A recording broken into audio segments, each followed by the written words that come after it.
Today we're going to check out 2003's The Texas Chainsaw Massacre on 4K Blu-ray. I'm not here to talk about how good or bad the movie is, I'm just going to share some of my thoughts on the audio and the video quality. Now let's go over a few tech specs. The movie was shot on film. It's got a 4K DI, it's rated R, runtime is 98 minutes, aspect ratio is 185:1, and the audio is in DTS HD 7.1.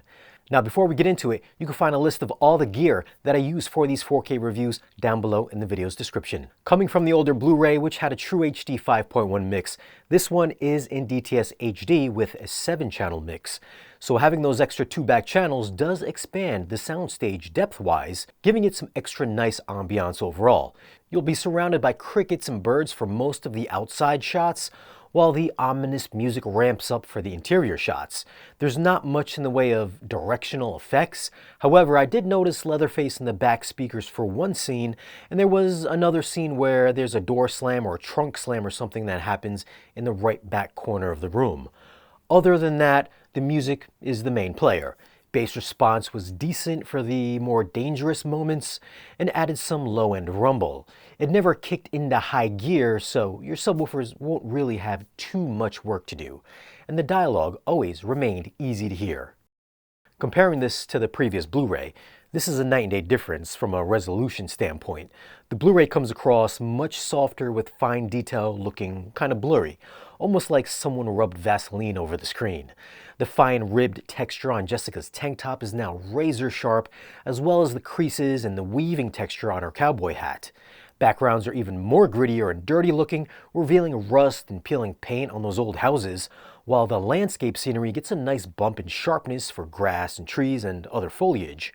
This is in Dolby Vision and has a max CLL of 593 and a max FALL of 555, so it's not quite the eye scorcher, but having HDR does keep those bright highlights from being blown out, as was the case on the standard Blu-ray. Light reflected off of sweaty bodies would be overly hot, lacking detail, where the 4K version keeps those specular details intact. I forgot to mention that there is also a very faint layer of grain throughout this movie, but it is hardly noticeable. It is there though. This movie also has a warmish look to it with darker tones, so you won't find much in the way of colorful HDR vibrancy. This does add to the gritty look and ominous feel to the visuals. I thought the black levels would have been darker with this new transfer since it does have HDR, but it looked very similar to the standard Blu-ray. A lot of the darker scenes that took place in the basement, I found that the blacks looked more gray rather than deep black, which I thought might have been a Dolby Vision thing, but going back to the old Blu-ray, they pretty much kind of look the same. Some shots do have a more contrastier look, so it's kind of a mixed bag in that area. I'm guessing this was probably the intended look. As a whole, this movie could pass for something that was shot today. It's super clean looking, the detail gets a massive upgrade over the older Blu-ray, and the HDR keeps those highlights in check. I'm not sure if this movie could look any better than it is today. I'm going to go with a 9 for video. Audio-wise, moving from 5 channels on the older Blu-ray to 7 channels on this new 4K disc, it's a nice subtle upgrade.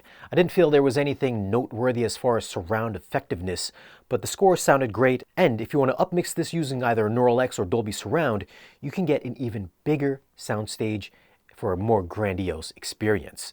I'm going to go with a 7.3 for audio. So what are your thoughts on this new 4K restoration of The Texas Chainsaw Massacre 2003? Leave your comment down below and let me know. Now if you do want to pick up this movie, I will leave some links for it down below in this video's description. As always guys, thanks for watching. If you want, you can follow us on social media, and if you want to support the channel and get exclusive content or great discounts on audio and video gear, then stop by our Patreon page.